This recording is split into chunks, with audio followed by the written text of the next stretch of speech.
લાગણીશીલ વ્યક્તિ જ હંમેશા બધી બાજુથી ઘસાય છે.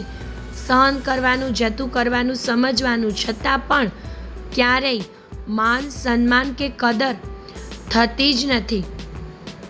બધા એવું જ સમજે છે કે હું બહુ ખુશ છું, હું શાંત અને ચૂપ છું, પણ એનો મતલબ એ નથી કે હું આંધળો છું. એક શાંત ચહેરા પાછળ કેટલા વિચારો ચાલે છે એ સામેવાળાને ક્યાં કદી સમજાય છે સાહેબ?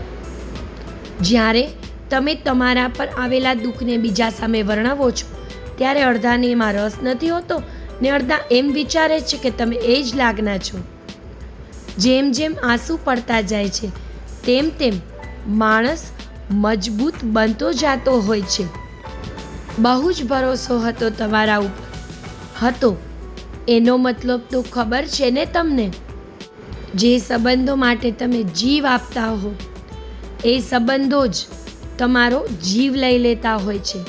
અહીં જે મોઢા પર સાચું બોલતું હોય છે ને, વધારે પડતી નફરત પણ લોકો એને જ કરતા હોય છે.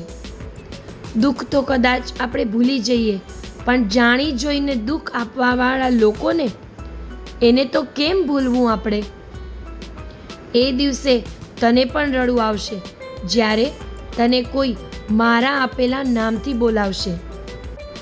બધા કહે છે કે કામ હોય તો યાદ કરજો, પણ જ્યારે કામ પડ્યું ત્યારે બધા કામમાં હતા. તમે મોકો આપતા રહેશો અને લોકો દગો આપતા રહેશે. દર્દ કોઈ દિવસ ઓછું નથી થતું, બસ એને સહેવાની આદત પડી જતી હોય છે. જીવતા હોય ત્યારે ચૂપ કરે ને મર્યા પછી ધૂપ કરે, બસ આનું નામ જ માણસ. રોજ થાય છે શોક સભા મારી અંદર. હું મારી ઈચ્છાઓનું બેસણું રોજ રાખું છું. અમુક ઘા એટલા ઊંડા હોય છે કે માણસ ધારે ને તો પણ એને ભૂલી નથી શકતો. તૂટ્યા છીએ એ રીતે કે અવાજ પણ ન આવે. અમે જે રીતે જીવીએ છીએ એમ કોઈ જીવીને તો બતાવે. મતલબની જ બધી રામાયણ છે જગતમાં. મતલબ વિના તો રાવણે પણ ક્યાં કુંભકર્ણને ઉઠાડ્યો હતો.